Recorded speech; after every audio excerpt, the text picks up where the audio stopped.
घोड़ा, है ना। आर्य लोग गाय के क्या बोलते थे? अधन्या। अधन्या का अर्थ क्या होता था? मारी न जाने वाली। अगर कोई गाय को मारता था तो उस वक्त जो था सजा क्या थी? या तो मौत की सजा हो जाएगी, नहीं तो आपको देश छोड़कर जाना पड़ेगा, ठीक ना। उस वक्त की सजा थी। और आज का देखो, है ना। अगर आपसे क्वेश्चन से ये पूछे कि ऋग्वैदिक काल में वर्णित जो नदी है, उस नदी में किस किस नदी का प्राचीन नाम क्या क्या आज के डेट में नया नाम है? जैसे अगर आपसे क्वेश्चन कहा जाए आस्किनी किसका नया नाम है? आस्किनी किसका पुराना नाम था? चिनाव का। आस्किनी का चिनाव नाम है ना। सदानीरा गंडक का नाम है, बितस्ता झेलम का नाम है, सतुदरी सतलज का नाम है ना। बिपाशा ब्यास का नाम है। ये प्राचीन नाम था पहले, ठीक ना। ये सभी हम लोग टेकअप किए। ऋग्वैदिक काल में सर्वाधिक बार वर्णित नदी का नाम क्या है? सिंधु। ऋग्वैदिक काल में एक बार वर्णित नदी का नाम क्या है? गंगा। 3 बार वर्णित नदी कौन है? यमुना। किस नदी का उल्लेख बार बार हुआ है? सिंधु। कौन सी नदी सबसे पवित्र थी? सरस्वती। इतने लाइन को हम लोग कंप्लीट किए। हाँ, एक लाइन नहीं लिखे होंगे शायद आप लोग। आर्यों ने, एक लाइन जो छूटा हुआ है उसको लिख लेना।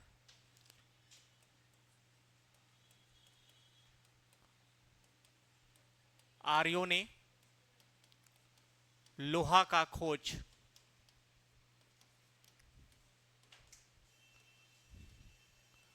सर्वप्रथम किया था, ठीक ना। आर्यों के द्वारा ही लोहे का खोज सर्वप्रथम किया गया।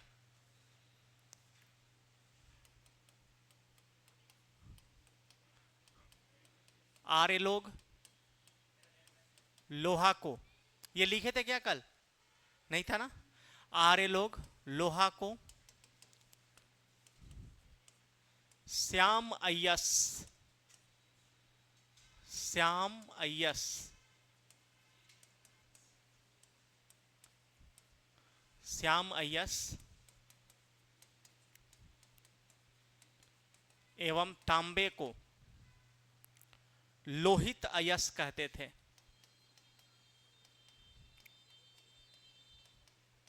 लोहित अयस, ये याद रखना उल्टा है, लोहा से लोहित मत बोल देना। लोहित अयस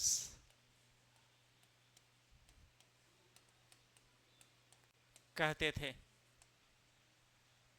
आर्यों ने लोहा का खोज किया। लोहे को श्याम अयस बोलते थे एवं तांबे को लोहित अयस कहते थे। कौन? आर्य लोग। जो कहां करने वाले थे? मध्य एशिया का। इसके बाद आपको लिखना है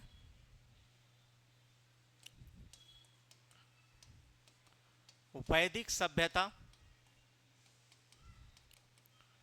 एक ग्रामीण सभ्यता थी। आज एक्चुअली टॉपिक आप लोग का है महाजनपद का उदय, लेकिन जो छोटा है उसको लिख लेना। वैदिक सभ्यता एक ग्रामीण सभ्यता थी। वैदिक सिविलाइजेशन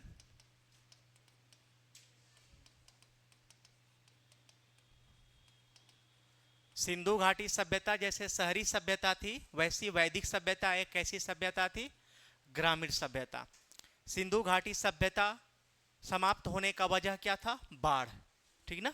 बाढ़ के कारण सिंधु घाटी सभ्यता क्या हो गई? समाप्त हो गई। तो ये जितने भी लिखे हैं ये ऋग्वैदिक काल का समय था। नोट पॉइंट में लिखना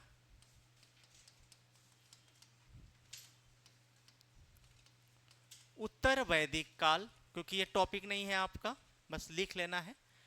एरा वैदिक पीरियड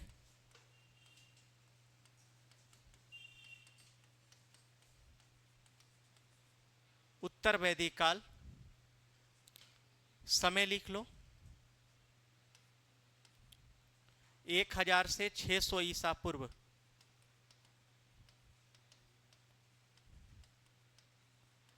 1000 से 600 ईसा पूर्व उत्तर वैदिक काल। 1000 से 600 ईसा पूर्व उत्तर वैदिक काल में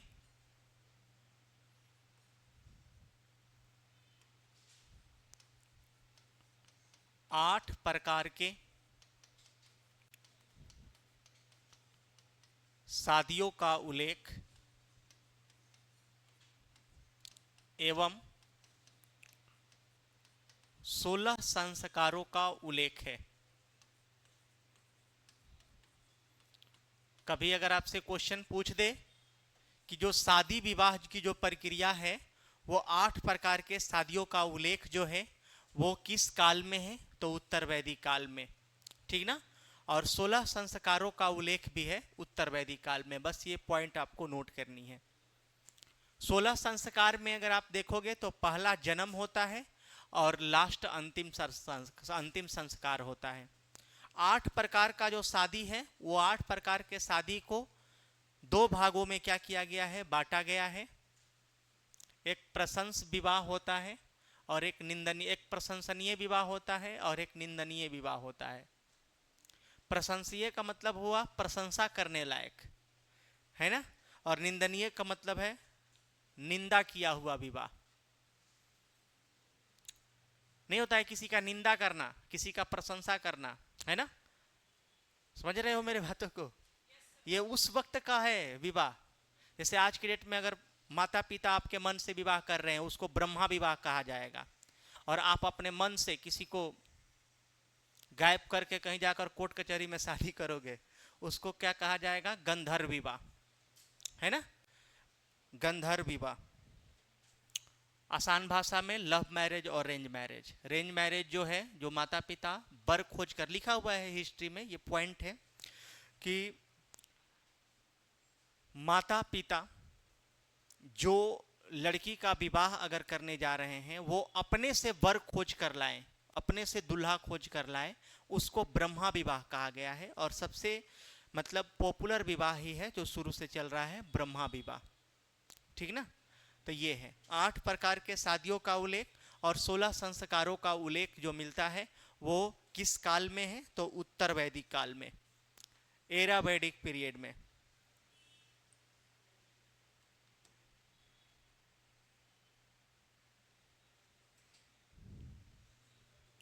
हो गया? चलिए,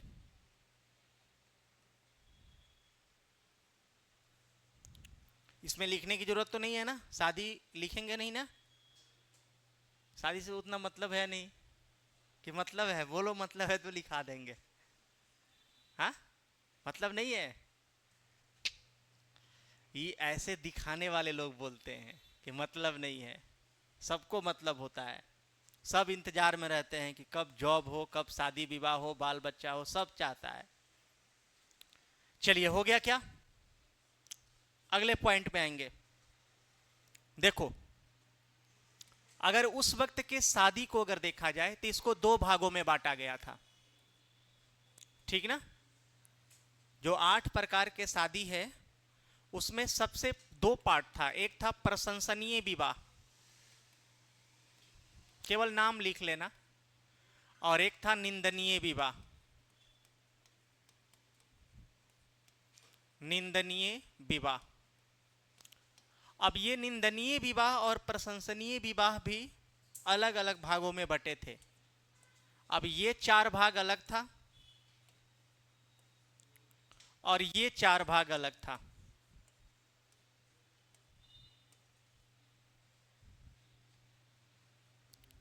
इसमें सबसे इंपॉर्टेंट प्रशंसनीय का मतलब प्रशंसा लायक, निंदनीय का मतलब है निंदा करने लायक, ठीक ना। तो इसमें सबसे पहला जो इंपॉर्टेंट है उसका नाम है ब्रह्मा विवाह। ब्रह्मा विवाह।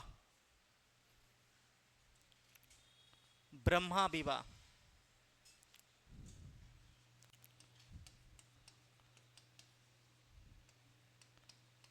दै विवाह। पैशाच विवाह। और एक था प्रजापत्य विवाह। प्रजापत्य विवाह। प्रजापत्य विवाह। तो देखो 8 प्रकार में पहला, दूसरा, तीसरा, चौथा। अब इधर से जोड़ोगे तो 5वां नंबर इधर आएगा, इधर से। अब यहां पर आपका नाम आएगा किसका, असुर विवाह, गंधर्व विवाह, पहले लिख लेना, गंधर्व विवाह,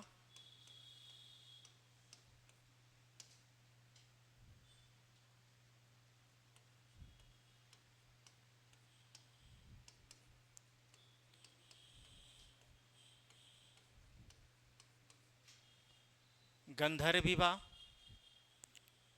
असुर विवाह,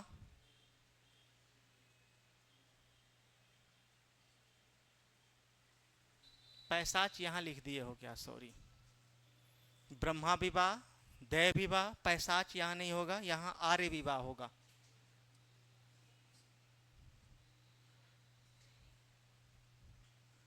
वहीं तो बोले ये आर्य विवाह है, पैशाच विवाह उधर आएगा। पैशाच विवाह, गंधर्व विवाह, पैशाच विवाह, राक्षस विवाह और असुर विवाह। और राक्षस विवाह। और 8वां है, 8 नंबर, असुर विवाह। ये उस वक्त के देखो विवाह का नाम है। आप समझ सकते हो कि हम क्या बताना चाह रहे हैं आप लोगों को, ठीक ना। इसमें आपको दो ही इंपॉर्टेंट है जिस दोनों को घेरा कर लेना है, एक ब्रह्मा विवाह और एक गंधर्व विवाह, बस दो। इसको अपने माता पिता के मन से और इसको अपने मन से, अपने मन से विवाह करने को गंधर्व विवाह और माता पिता के मन से विवाह करना ब्रह्मा विवाह। तो ये 8 प्रकार के क्या था, विवाह। अगर 16 संस्कार की बात होगा तो इस 16 संस्कार में केवल प्रथम और अंतिम समझना। प्रथम का मतलब जन्म और अंतिम का मतलब अंतिम संस्कार। अब महाजनपद हम लोग स्टार्ट करेंगे। 16 संस्कार में बस केवल 2 संस्कार आपको याद रखना है। एक वो संस्कार जो जन्म है और एक संस्कार जो अंतिम संस्कार, जन्म और मृत्यु।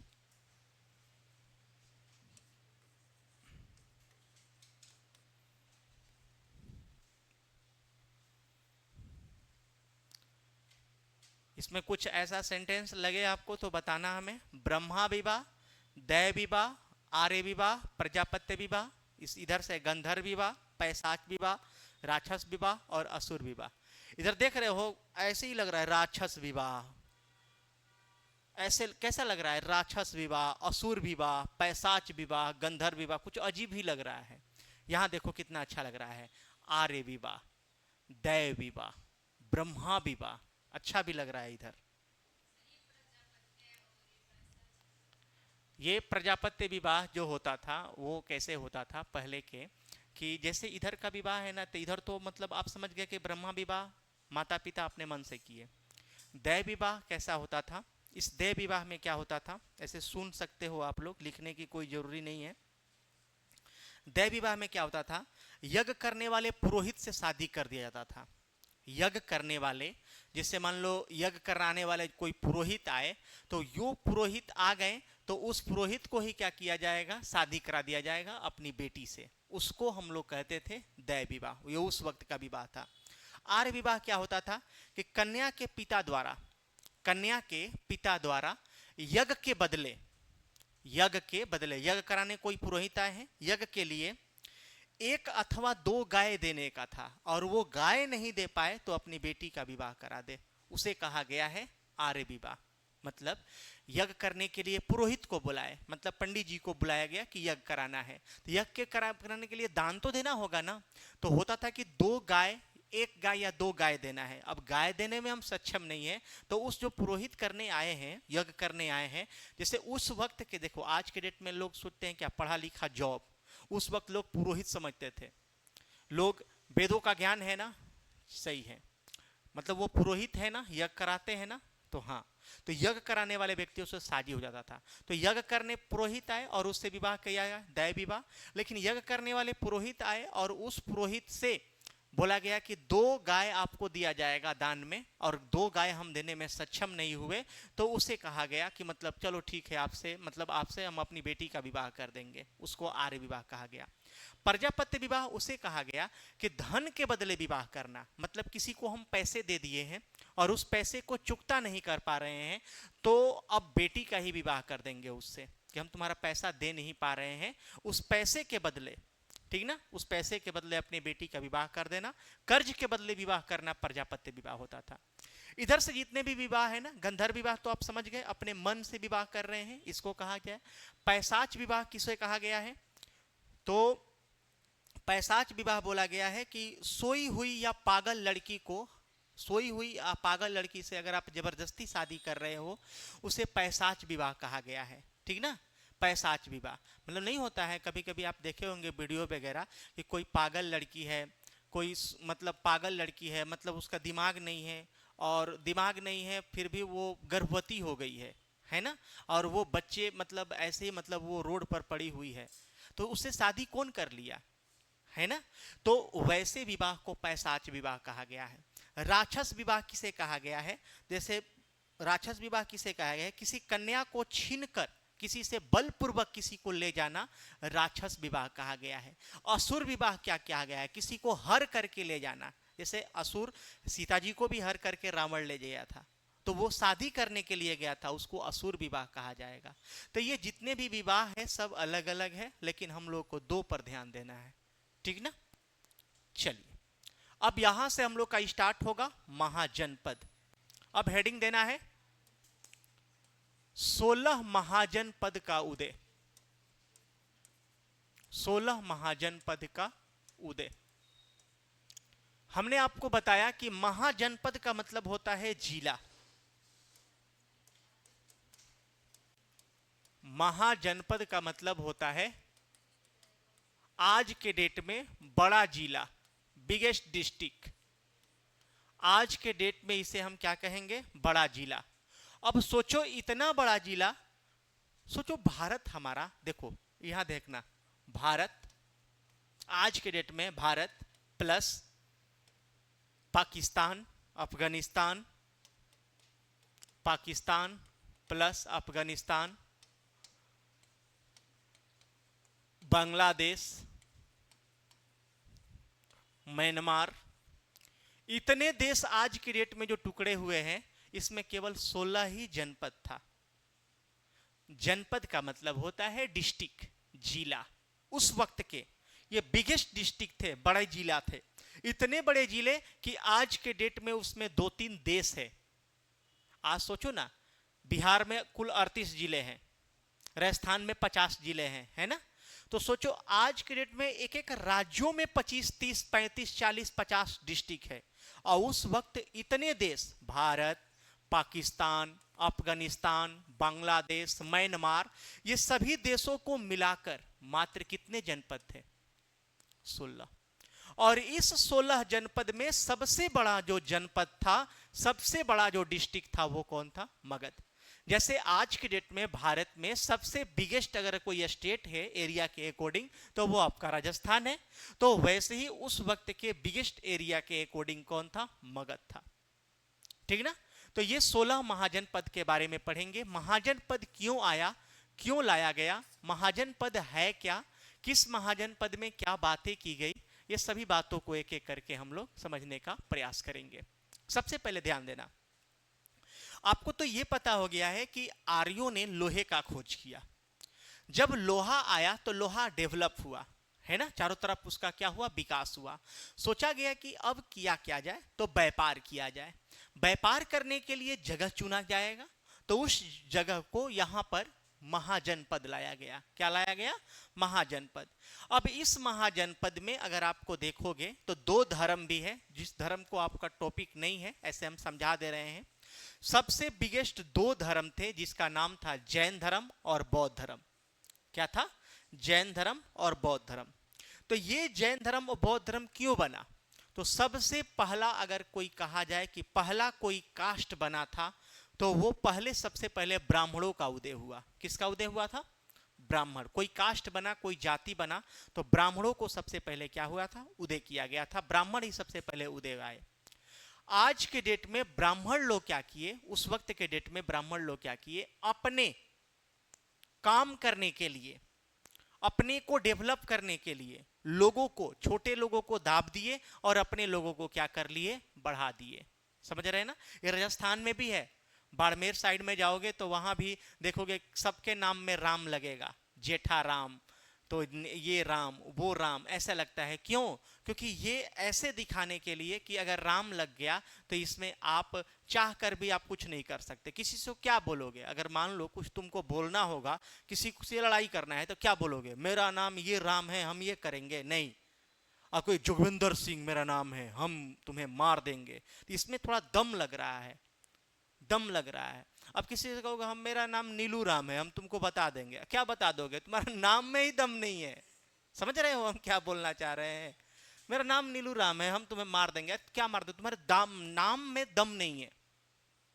तो नाम में दम न हो इसलिए ब्राह्मण समाज ने क्या किया, लोगों को दबाने का प्रयास किया।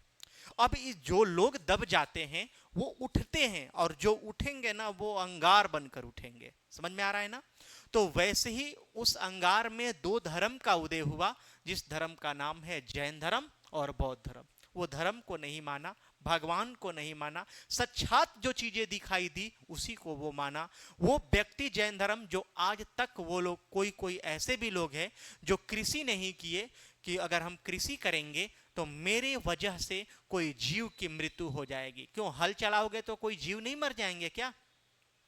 वो लोग जहां चलते थे वो मोर का पंख लेकर चलते थे, जहां पर बैठेंगे उसे क्या कर लेंगे, झाड़ लेंगे, उसके बाद वहां क्या करेंगे, बैठेंगे, कि मेरे बैठने से कोई चींटी ना मर जाए। समझ रहे हो ना। वैसे लोगों ने इस धर्म को क्या किया, आगे बढ़ाया। ये जैन धर्म श्वेतांबर और दिगंबर दो भागों में बटे हुए थे। श्वेतांबर आज भी आप श्वेत वस्त्र में देखोगे, और दिगंबर नग्न रहने वाले लोग थे, है ना। तो बौद्ध धर्म में देखोगे तो गौतम बुद्ध का क्या होता है, नाम आता है, जिसने बौद्ध धर्म को क्या किया, डेवलप किया। तो दो धर्म को उदय हुआ था। तो यहां पर एक लाइन है कि जैन धर्म के अंगुत्तर निकाय, लिख लो इस महाजन पद, लिखोगे जैन धर्म के अंगुत्तर निकाय, जैन धर्म के अंगुत्तर निकाय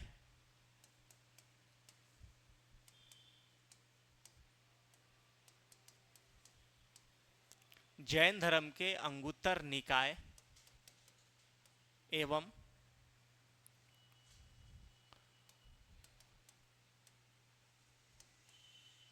बौद्ध धर्म के भगवती सूत्र में,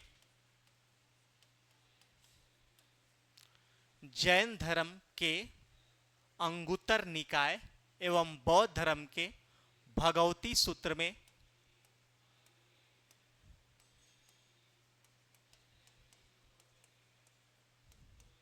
भगवती सूत्र में 16 महाजन पद का उल्लेख है। 16 महाजन पद का उल्लेख है। जैन धर्म के अंगुत्तर निकाय एवं बौद्ध धर्म के भगवती सूत्र में, जैन धर्म के अंगुत्तर निकाय एवं बौद्ध धर्म के भगवती सूत्र में 16 महाजन पद का उल्लेख है।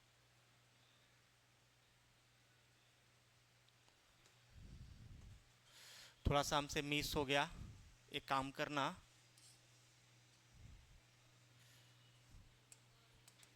कुछ मत करना, यहां बौद्ध कर लेना और यहां जैन कर लेना आप, ठीक ना। हमें डाउट हो रहा था ऐसा। बौद्ध धर्म के अंगुत्तर निकाय और जैन धर्म के भगवती सूत्र में ये 16 महाजन पदों का क्या है, उल्लेख है। बौद्ध धर्म के अंगुत्तर निकाय एवं जैन धर्म के भगवती सूत्र में इसका क्या है, उल्लेख है। 16 महाजन पदों का उल्लेख है। ये 16 महाजन पद जो थे, 16 महाजन पद का अर्थ होता है कि 16 बड़े जिला, उस वक्त के 16 बड़े जिले। और वो 16 महाजन पद कौन कौन था, 16 महाजन पद कौन कौन था, इसे लिखेंगे। इसमें सबसे पहले एक नंबर में नाम लिखना मगध, ठीक ना। अब ये महाजनपद का नाम हो जाएगा और इसकी राजधानी लिख लेना। मगध की राजधानी कहां थी, कोई बताएंगे? गिरिव्रज या राजगिरी, दोनों नाम लिख लो, गिरिव्रज या राजगिरी।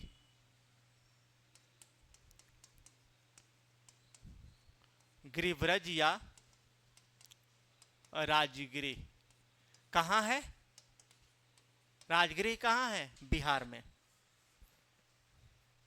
गिरिव्रज या राजगिरी, याद रखना बिहार का सबसे पुराना कोई जगह है वो है राजगिरी, उसको राजगीर बोलते हैं। राजगीर का नाम सुने हो आप लोग? राजगीर का नाम नहीं सुने हैं ना, क्योंकि आप लोग बिहार से दूर हो। गया का नाम सुने होंगे, बोध गया का नाम नहीं सुने हो?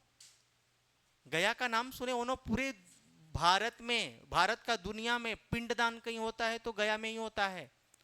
बौद्ध धर्म में ये ज्ञान की प्राप्ति इनको कहां हुआ? गौतम बुद्ध को ज्ञान की प्राप्ति कहां हुआ था? बौद्ध गया में, ठीक ना? तो पटना का भी नाम नहीं सुने होंगे आप लोग, सुने हैं ना? तो गया को भी सुनना पड़ेगा ना। पटना, गया, राजगीर, वैशाली, ये फेवरेट इसलिए है क्योंकि ये धर्म को उल्लेखित है, धर्म से उल्लेखित है। राजगीर। चलो, तो मगध जिसकी राजधानी गिरिव्रज या राजगिरी, ये पहला धर्म, पहला हो गया। उसके बाद देखोगे अंग। अंग की राजधानी कहां थी? चंपा, ये महाजनपद है,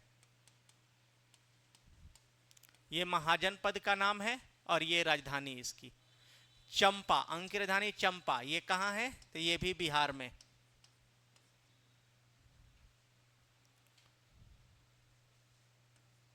तीन नंबर में लिखोगे सूरसेन।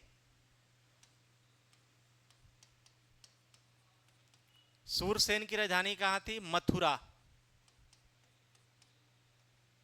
ये कहां है? यूपी में। ये महाजनपद, 16 महाजनपद और राजधानी लिख रहे हैं हम लोग।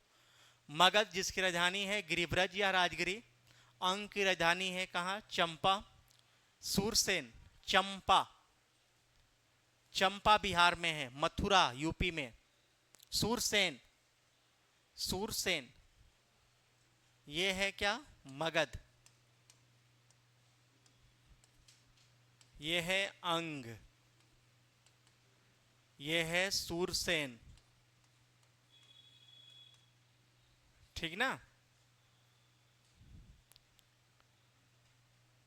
इसके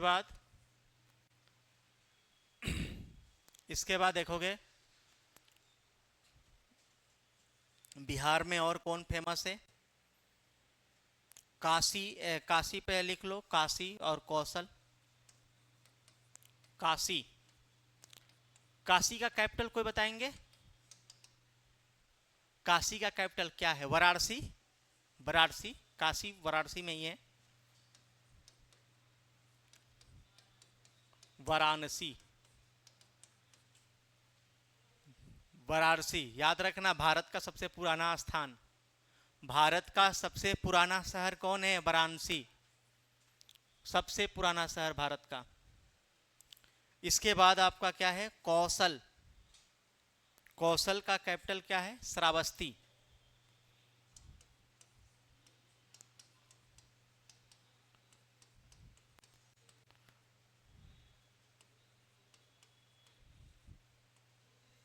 कौशल, कौशल का कैपिटल क्या है? श्रावस्ती, जो कहां है? यूपी में, श्रावस्ती। कौशल की कैपिटल क्या है? श्रावस्ती। नेक्स्ट 6 नंबर वत्स। वत्स का कैपिटल क्या है? कौशाम्बी। कौशाम्बी, वत्स का कैपिटल क्या है? कौशाम्बी। कौशाम्बी सबसे ज्यादा क्या है? उत्तर प्रदेश में। एक है पंचाल,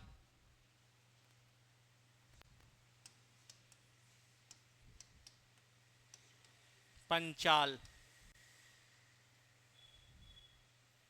पंचाल का कैपिटल क्या है? अहिछत्र या कंपल्य, अहिछत्र या काम्पल्य, अहिछत्र या काम्पल्य,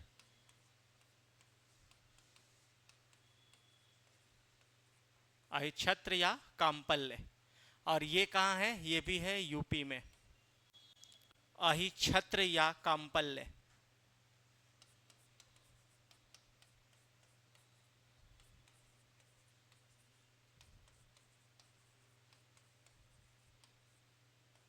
अहिछत्र या काम्पल्य, ये क्या है? पंचाल, वत्स, कौशल, वो तो लिखे ही है।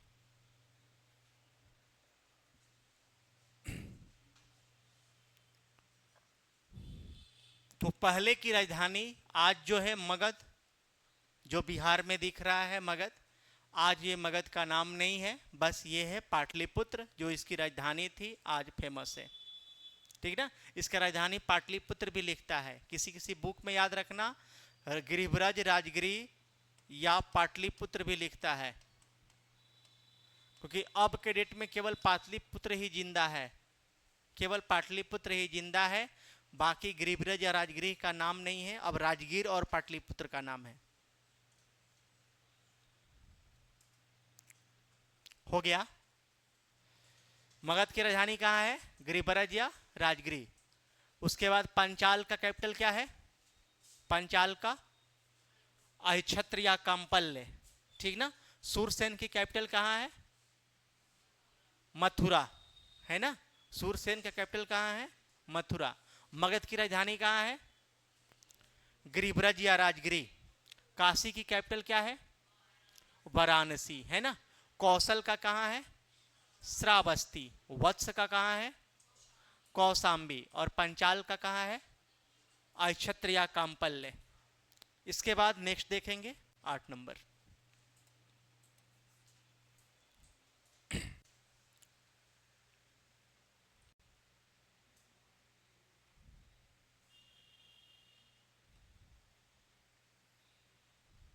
एक है कंबोज,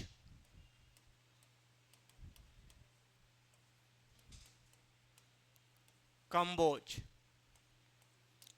इसका कैपिटल क्या है? हाटक। कंबोज का कैपिटल क्या है? हाटक। और ये हाटक कहाँ है? यूपी में। इसके बाद आपका है तक्षशिला, तक्षशिला,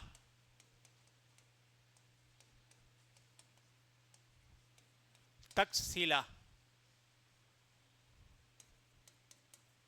ये कहाँ है? पाकिस्तान में। लेकिन एक मिनट रुक जाना, तक्षशिला किसका कैपिटल है? गंधार का। तक्षशिला पाकिस्तान, ये गंधार का कैपिटल है, गंधार। और इसका कैपिटल है तक्षशिला, और ये है पाकिस्तान में। गंधार, गंधार का कैपिटल क्या है? तक्षशिला। क्योंकि तक्षशिला जगह है, अगर ये फेमस है किसके लिए, कोई बताएंगे? चाणक्य के लिए। तक्षशिला किसके लिए फेमस है? चाणक्य के लिए। चाणक्य जो है तक्षशिला यूनिवर्सिटी में, तक्षशिला विश्वविद्यालय के उस वक्त के वो क्या थे? आचार्य थे, प्रोफेसर थे। जब तक्षशिला विश्वविद्यालय में वो प्रोफेसर के रूप में या आचार्य के रूप में वो रह रहे थे, उसी वक्त इस मगध पर आक्रमण करने के लिए सिकंदर भारत पर आया था, है ना? सिकंदर जब भारत पर आया तो सिकंदर को रोकने के लिए ये तक्षशिला से चलकर कहाँ आए थे? मगध आए थे। और मगध में जाकर जब शासन चल रहा था उस वक्त मौर्य वंश से पहले चल था हर्यक वंश, चुनाग वंश, नंद वंश, और नंद वंश के अंतिम शासक थे धनानंद।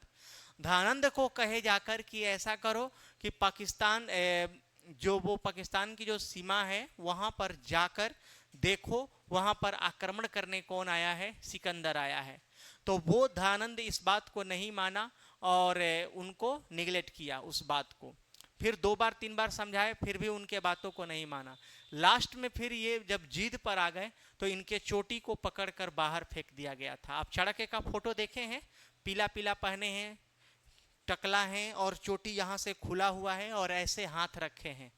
ये फोटो बहुत बार आप देखे होंगे, ऐसे हाथ किए हैं, चोटी ऐसे खुला हुआ है, टकला है। उन्हीं चाणक्य ने उसी वक्त इस नीति बनाया कि हम तुमको विनाश कर देंगे, तूने मेरे इतने बेइज्जती किए हो, ठीक ना।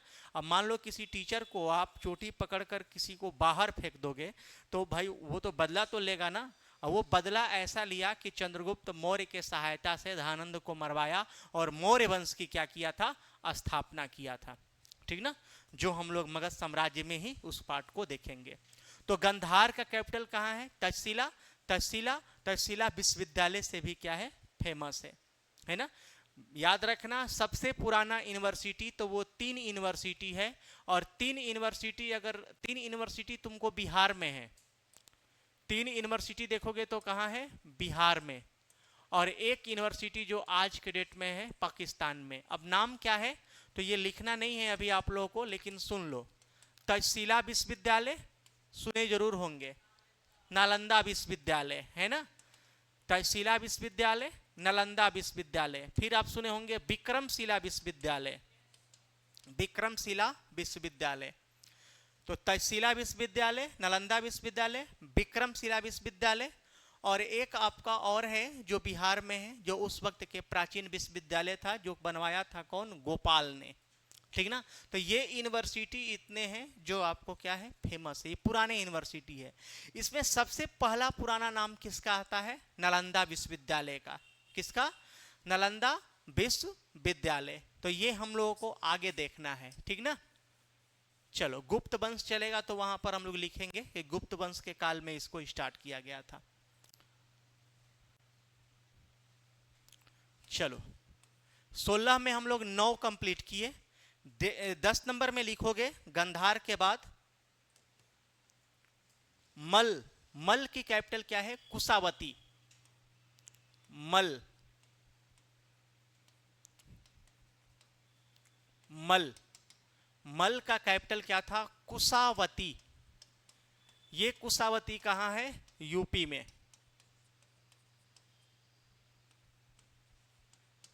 मल की कैपिटल क्या है, कुशावती, और कुशावती कहां है, यूपी। इसके बाद क्या है, अस्मक। अस्मक की राजधानी है पोटली या पोतन। अस्मक,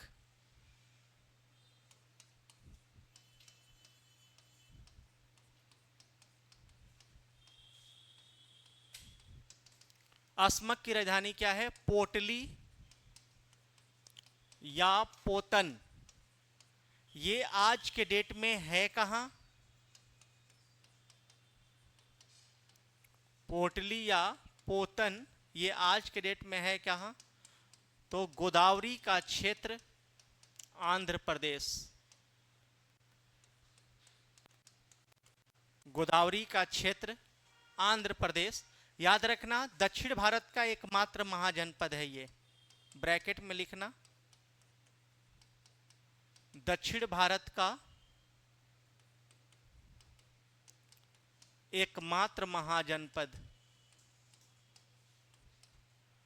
दक्षिण भारत का एकमात्र महाजनपद जिसका नाम क्या है, अस्मक, जिसकी राजधानी है पोटली या पोतन, और ये जो जगह है वो गोदावरी का क्षेत्र दक्षिण भारत में है। एक है मत्स्य। मत्स्य का कैपिटल क्या है, विराटनगर, जो जयपुर के ही समीप है। मत्स्य,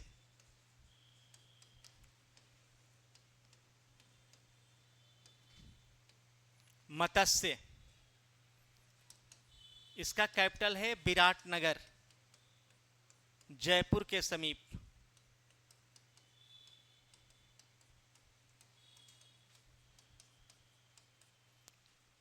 विराटनगर जानते हो आप लोग?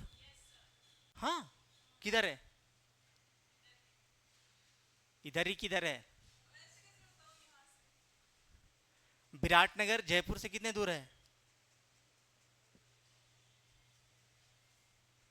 विराटनगर जयपुर है इसका क्षेत्र, है ना। उसके बाद लिखोगे अवंती। नेक्स्ट अवंती। अवंती की राजधानी कहाँ है, उज्जैन या महिष्मती, जो मालवा मध्य प्रदेश में है। अवंती का कैपिटल कैपिटल क्या है? उज्जैन या महिष्मति? उज्जैन या महिष्मति ये है कहां? मालवा एमपी में।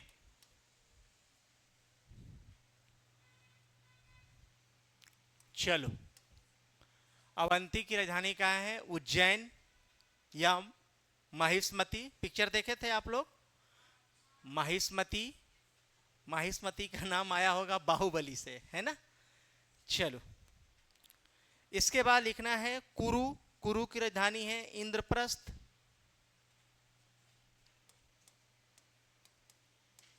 कुरु, कुरु की कैपिटल कहाँ है? इंद्रप्रस्थ। ये इंद्रप्रस्थ आज के डेट में कहाँ है? दिल्ली। दिल्ली और हरियाणा का क्षेत्र लिख लेना।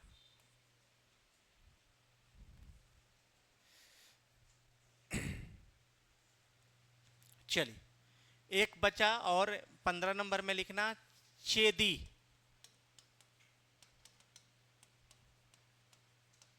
चेदी का कैपिटल है शक्तिमती। चेदी का कैपिटल क्या है? शक्तिमती, और ये है यूपी।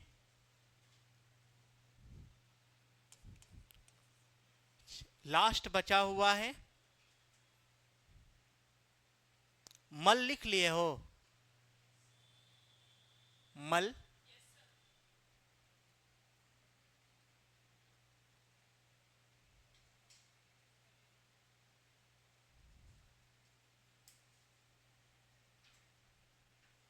वज्जी नहीं लिखे है ना? वज्जी ये बचा हुआ है, वज्जी। वज्जी का कैपिटल क्या है? वैशाली, विदेह, मिथिला। वैशाली भी नाम है इसका, विदेह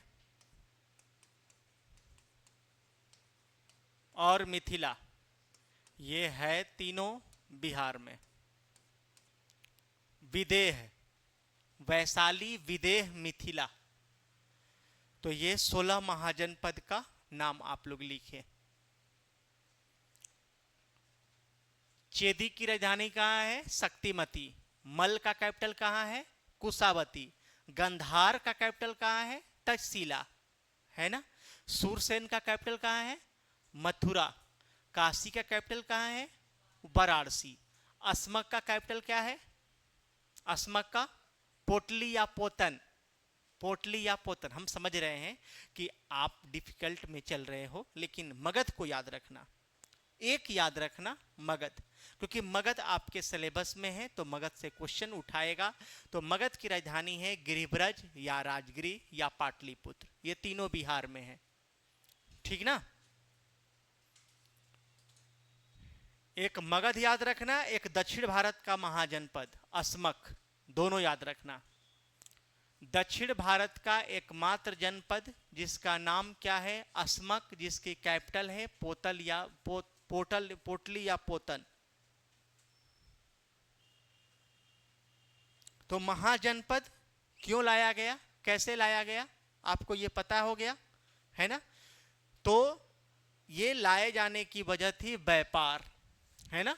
कि व्यापार मतलब डेवलप किया जाने के, डेवलप करने के लिए ये जनपद को क्या किया गया? लाया गया।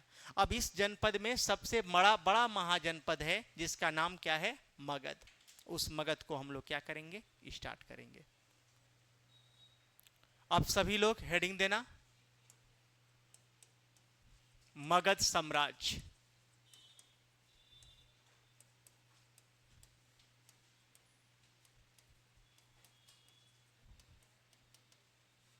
मगध अंपायर, ठीक ना? मगध अंपायर। अब मगध साम्राज्य यहां से स्टार्ट हो रहा है ना? अब ऐसा नहीं है कि मगध साम्राज्य एक ही दिन में खत्म हो जाएगा, इसमें समय लगेगा। देखो, एक लाइन यहां लिखना, मगध साम्राज्य पर शासन करने वाले राजवंशों का क्रम। मगध साम्राज्य पर शासन करने वाले राजवंशों का क्रम। मगध साम्राज्य पर शासन करने वाले राजवंशों का क्रम। इसके लिए एक ट्रिक याद रखना। इस ट्रिक का नाम क्या है? हसीन मासुकसा। एक ट्रिक याद रखना, हसीन मासुकसा। मगध साम्राज्य पर शासन करने वाले राजवंशों का क्रम में एक ट्रिक याद रखना, हसीन मासुकसा। ये क्रम को याद करेगा। ह से आपका सबसे पहले शासन किया हर्यक वंश, हर्यक डायनेस्टी। ये आगे हम लोग लिखेंगे, पहले ये नाम लिख लो, ठीक ना। Haryanka dynasty, Haryanka dynasty. हर्यक वंश के बाद आया था शिशुनाग वंश, शिशुनाग वंश। इसके बाद आया नंद वंश, नंद वंश के बाद आया मौर्य वंश। सब देखो नाम से ही जुड़ा हुआ है। स से नाम आया शुंग वंश, क से आया कन्नौ वंश और सा से आया सातवाहन वंश, सातवाहन वंश। हर्यक वंश पर शासन करने वाले राजवंशों का क्रम। अगर आपसे पूछा जाए कि मौर्य वंश से पहले किस वंश का शासक था तो क्या बताओगे? मौर्य वंश से पहले कौन था? नंद वंश। नंद वंश के बाद कौन था? मौर्य वंश। हर्यक वंश के बाद कौन था? शिशुनाग वंश। शिशुनाग वंश के बाद था नंद वंश। नंद वंश के बाद मौर्य वंश, उसके बाद शुंग वंश, उसके बाद कन्नौ वंश और उसके बाद था आपका सातवाहन वंश।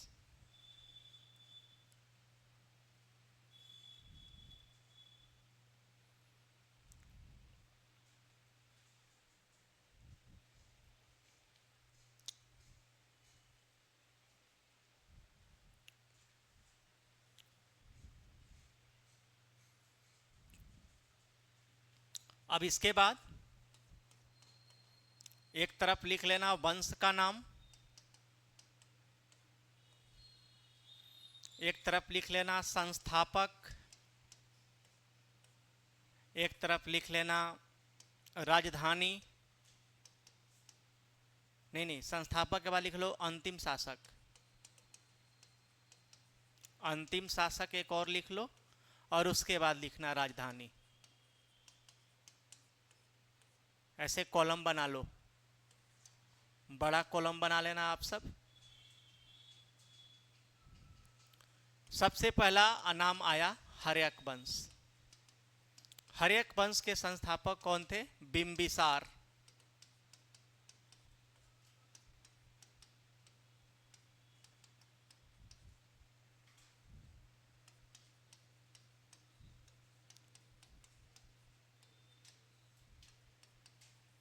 हर्यक डायनेस्टी। हर्यक वंश के संस्थापक कौन? बिंबिसार। अंतिम शासक नागदशक। हर्यक वंश का अंतिम शासक कौन? नागदशक। हर्यक वंश के अंतिम शासक कौन? नागदशक। हर्यक वंश की राजधानी कहां थी? तो देखो, राजगृह भी रहा और पाटलिपुत्र भी रहा। ये दोनों है कहां? बोलो कहां है? बिहार में। प्यार से बोलो, है ना। चलिए,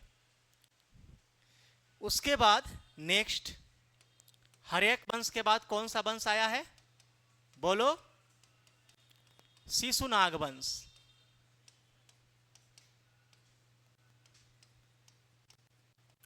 शिशुनाग डायनेस्टी। पढ़ना केवल हम लोगों को मौर्य साम्राज्य ही है, लेकिन लिखना सबको है। शिशुनाग वंश के संस्थापक खुद थे शिशुनाग।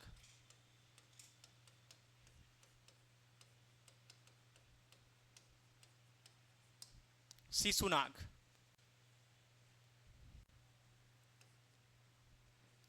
शिशुनाग वंश के संस्थापक थे कौन? शिशुनाग। शिशुनाग वंश के अंतिम शासक कौन थे? नंदीवर्धन।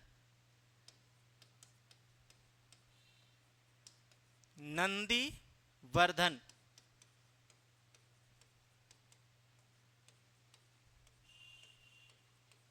नंदीवर्धन। और शिशुनाग वंश की राजधानी कहां थी? वैशाली। बोलो कहां है वैशाली? बोलो, प्यार से बोलो। बिहार, है ना।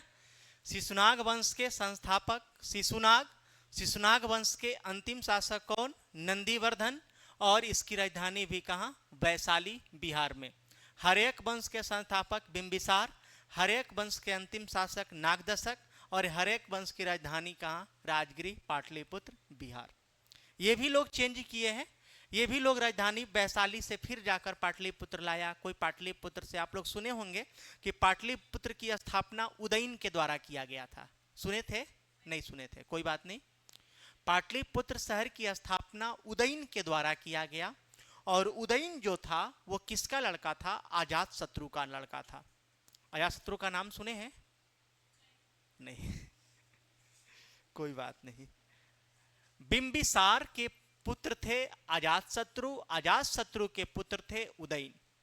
बिंबिसार को मारा उसका बेटा अजातशत्रु। अजातशत्रु को उसके बेटे मारा उदयन। ठीक ना। ये है, ये गद्दी पर बैठने के लिए बाप की हत्या किया था ये लोग कि हटाओ। 2 लिख लिए। हर्यक वंश, शिशुनाग वंश। इसके बाद हम लोग लिखेंगे नंद वंश। आप लोग लेट कर रहे हो, भरोसा उठ रहा है कि सर हो सकता है शायद मिस्टेक कर दे, इसलिए नहीं लिखेंगे, मेरी कॉपी खराब हो जाएगी, है ना। होता है। चले, चलो नेक्स्ट 3 नंबर में आएंगे। हर्यक वंश, शिशुनाग वंश, इसके बाद लिखेंगे नंद वंश। नंद वंश के संस्थापक कौन थे? महापदम नंद। महापदम नंद।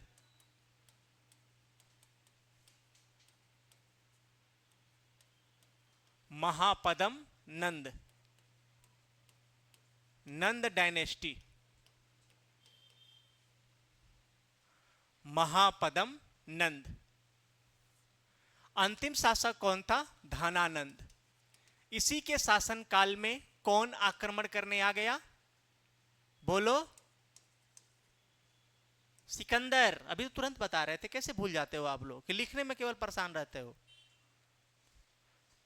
नंद वंश की स्थापना किया गया महापदम नंद के द्वारा। नंद वंश के अंतिम शासक धनानंद। और इसकी राजधानी कहां थी? पाटलिपुत्र। बोलो कहां है पाटलिपुत्र? बिहार में, है ना। चलो, नंद वंश के बाद आएगा मौर्य वंश। मौर्य वंश,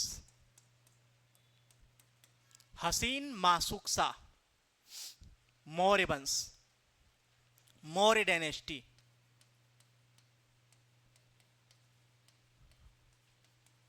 मौर्य डायनेस्टी। मौर्य वंश की स्थापना किसके द्वारा किया गया? चंद्रगुप्त मौर्य। चंद्रगुप्त मौर्य। और मौर्य वंश के अंतिम शासक कौन थे? बृहद्रथ। बृहद्रथ। और मौर्य वंश के राजधानी जो थी वो कहां थी? पाटलिपुत्र। बोलो का पाटलिपुत्र कहां है? बिहार में, है ना। चलिए, चंद्रगुप्त मौर्य।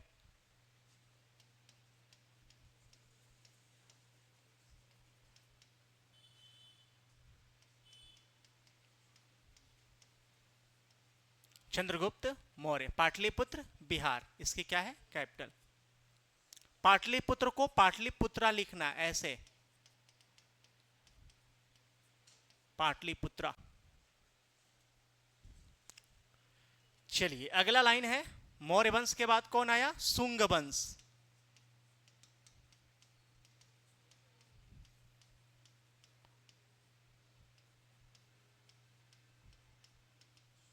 सुंग वंश, सुंग वंश, सुंग वंश, सुंग डायनेस्टी। सुंग वंश के संस्थापक पुष्यमित्र सुंग।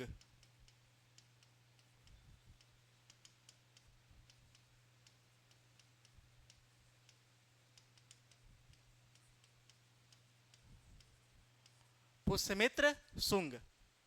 और पुष्यमित्र सुंग के बाद सुसुंग वंश के अंतिम शासक कौन था, देवभूति।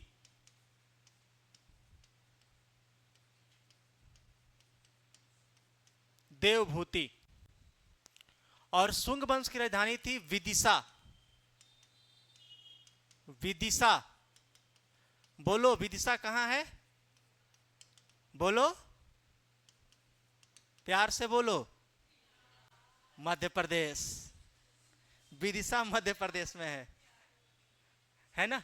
सुंग वंश की स्थापना पुष्यमित्र सुंग के द्वारा किया गया। सुंग वंश की अंतिम शासक देवभूति, और सुंग वंश की राजधानी कहां थी, विदिशा, जो मध्य प्रदेश में है। हाँ, ये भी लोग चेंज किए, सब पाटलिपुत्र से कोई विदिशा ले गया, कोई राजधानी चेंज करके फिर पाटलिपुत्र लाया, तो चेंजिंग हुआ है। अब यहां पर विदिशा तो लिख लिए, एक राजधानी आपको और भी लिखना होगा, पाटलिपुत्र भी लिखना होगा। तो पाटलिपुत्र भी राजधानी रहा है, जो बिहार में है। मेन बिहार ही गढ़ है मगध का। सुंग वंश के बाद नाम आएगा कन्नौ वंश।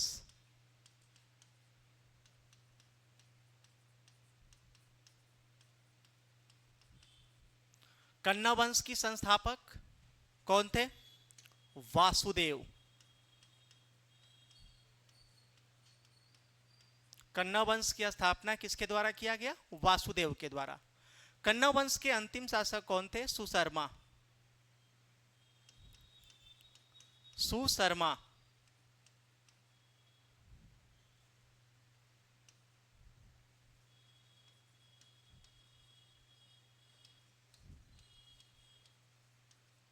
कन्नौ वंश के अंतिम शासक कौन थे, सुशर्मा।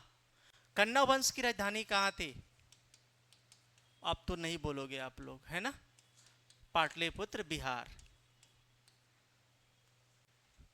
कन्नौ वंश के बाद कौन सा वंश आया, हसीन मासुक शाह। शाह से हो जाएगा सातवाहन वंश। सातवाहन वंश।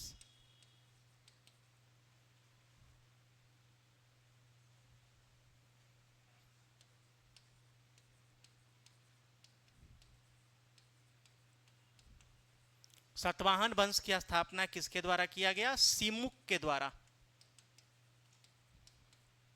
सिमुक। और सातवाहन वंश के अंतिम शासक कौन था, विजया सतकर्णी।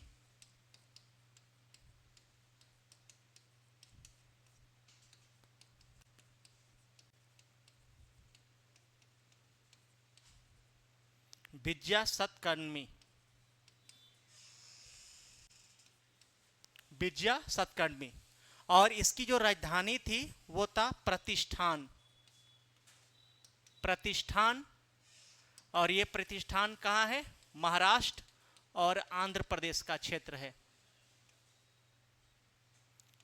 अब नेक्स्ट क्लास में मिलेंगे हम लोग और मगध साम्राज्य में मौर्य साम्राज्य को स्टार्ट करेंगे, है ना।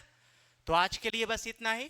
संस्थापक, अंतिम शासक और इसकी राजधानी को आप लोग देखें, है ना। इसको कल क्लास में रिपीट करेंगे और मौर्य वंश को स्टार्ट करेंगे। कोई दिक्कत परेशानी, चलिए।